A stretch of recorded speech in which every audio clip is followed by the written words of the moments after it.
De dezembro de 1968, o governo militar anuncia o Ato Institucional número 5. Foi o primeiro passo para a decretação da censura prévia, que ocorreu no dia 26 de janeiro de 1970. Livros, periódicos, publicações, diversões e espetáculos públicos, programação de rádio e TV estariam agora sob o controle de censores. Eu achei que era indispensável avisar o leitor que o jornal estava sob censura, para que ele, ironicamente, não acreditasse no jornal, inteiramente no jornal. A edição estava evidente para o leitor que ela tinha sido manipulada, cheia de coisinha, previsão do tempo, de nuvens negras, ameaças ao país.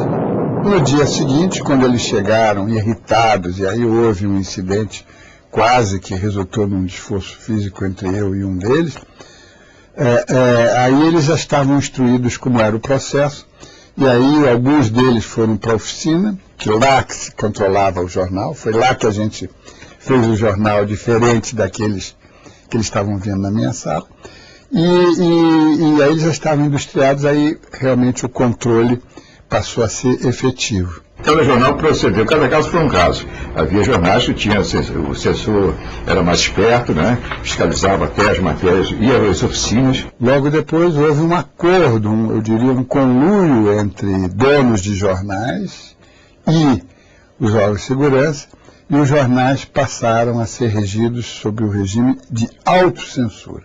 Eu me lembro que o Walter Fontoura, que era o editor do jornal, virava para mim e dizia assim: olha, não está engraçado. Ele não usava a palavra, sabe, era um código que a gente já tinha. Quando ele dizia não estava engraçado, eu entendia que tinha algumas colocações políticas ali que eu deveria mudar ou deveria escrever outra crônica. Eu lancei uma revista chamada Eliela, e todo mês era chamado pelo Ministério da Guerra para explicar por que eu publicava uma mulher tal. Achavam que tudo ali tinha um sentido caviloso contra o regime. Eu gostava que não. O número 5 do Eliela, por exemplo, foi apreendido. Foram 450 mil exemplares naquela época, né? Foi apreendido porque eu botei uma capa com um homem com uma coroa, e acharam que era um deboche. Não era deboche, né? Eu não fui preso, mas a revista foi apreendida. Na redação da Visão, recebi vários telefonemas da doutora Sueli, da Polícia Federal, que ligava e dizia assim: olha, estou querendo comunicar que estão proibidas quaisquer notícias sobre o atentado contra o general Ladolfo. Nenhum de nós estava sabendo que o general Ladolfo tinha sofrido atentado, mas enfim, a gente ficava sabendo de muita coisa pela própria Polícia Federal. A censura federal mandou cortar centenas de matérias e entrevistas em veículos de comunicação de todo o país. A maior parte das notícias proibidas denunciava protestos contra a ditadura e abusos do regime autoritário. Mas muitos outros assuntos foram censurados. Está proibida a publicação do decreto de Dom Pedro I, datado do século passado, abolindo a censura no Brasil. Manter a proibição de publicação sobre a sucessão presidencial e nomes de prováveis candidatos. Fica proibida a divulgação de notícias dando atributos negativos à carne congelada. gigante, roda moinho, roda peão, o tempo rodou. Em 1968, atores da peça Roda Viva são espancados por integrantes da organização terrorista de direita CCC, Comando de Caça aos Comunistas de São Paulo. Houve um ataque militar, uma operação chamada Quadrado Morto, na oposição à Roda Viva, que assistiu a peça 70 vezes, fez um ato de terrorismo. Eles entraram no camarim das mulheres já dando porrada mesmo, e já puxavam as mulheres pelos seios, pelo bico dos seios, né? E aí eu vi o teatro todo quebrado. Então as pessoas que saíram, foi uma coisa tão rápida, foi uma operação que durou 3 minutos. Aí durou 3 minutos, eles quebraram o teatro inteiro, bateram nas pessoas. Esse ataque já aconteceu e não tem a menor importância. Muito mais importante foi a peça. A peça era extraordinária, a peça encontrava o público com a plateia, misturava tudo. No dia seguinte a Roda Viva estava lotada.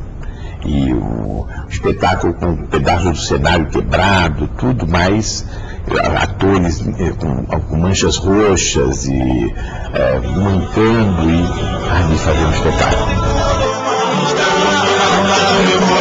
Eles achavam que nós utilizávamos de métodos de hipnose apreendidos com os chineses, que os chineses tinham métodos de hipnotização, que nós hipnotizávamos o público, porque o público participava dos espetáculos, né? Aí eu fui preso por um médico do Exército que queria me interrogar sobre os métodos que a gente utilizava. Veio um senhor da polícia lá, que não era o mesmo, o inspetor Mário, e falou assim: aliás, essa peça é muito subversiva, onde está esse Sófocles? Que era o autor grego. Aí a Glaucio Rocha falou assim: o senhor vai ter uma certa dificuldade de encontrar, porque ele morreu há 2000 anos atrás. No Rei da Vela, eles censuraram. Nós tínhamos um enorme boneco que ficava do lado de fora do palco, pegando todo o pé direito do teatro. Em um determinado momento da peça, ele tocava uma música e tinha uma metralhadora, como se tivesse um tiro de canhão, e do meio das pernas dele levantava um pau enorme e bombardeava a plateia. A censura proibiu o pau.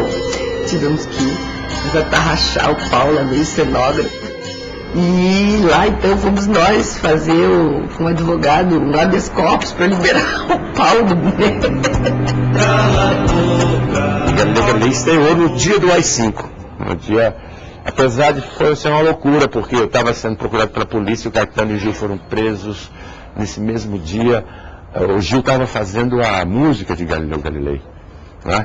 E eu fui chamado no DOPS, mas eu fui no mesmo dia que eles. Aí o meu advogado, Tarso Castelo Branco, um advogado maravilhoso, ele falou: sai por aquela porta e some. Eu me lembro que eu estava fazendo uma peça com a Beatriz Segal, o Maurício Segal, que era o marido, estava preso, sendo torturado no doicode, e a gente, no intervalo de uma peça, eu me lembro que tinha um rádio, a gente escutando a queda do Allende, a morte do Allende, e a gente, todo mundo de pé, assim, aos prantos. E aí falou assim: tá dando o terceiro sinal, a gente entrou em cena. Entendeu?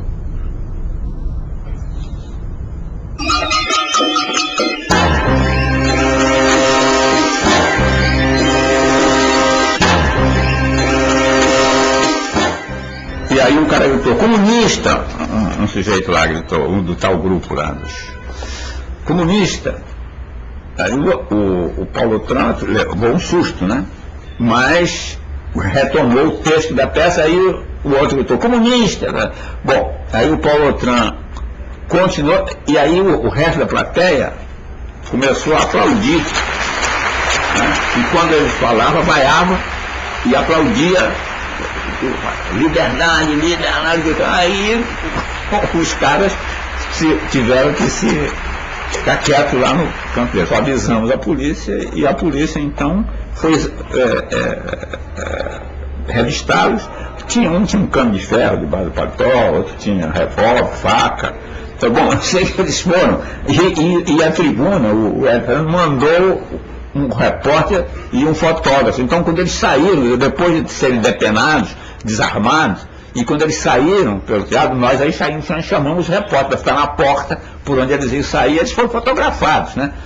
Então foi um troço realmente bastante curioso, porque a polícia era da ditadura e o jornal apoiava o regime. E a situação foi de tal ordem que nós conseguimos fazer com que a polícia da ditadura prendesse os caras da ditadura lá, os bandidos que a Lisboa não tinha organizado. Uns anos mais tarde, eles puseram uma bomba no teatro mesmo, de madrugada, e arrebentaram com a bilheteria do teatro. E foi uma coisa, aí uma bomba para valer mesmo, porque que assustou todo mundo, e inclusive o público. E isso foi um dos determinantes para a falência do teatro. Um mês, 2 meses de ensaio, gastava uma grana, montava o espetáculo, chegava um sensorzinho de merda lá, olhava e dizia assim, tá proibida a peça.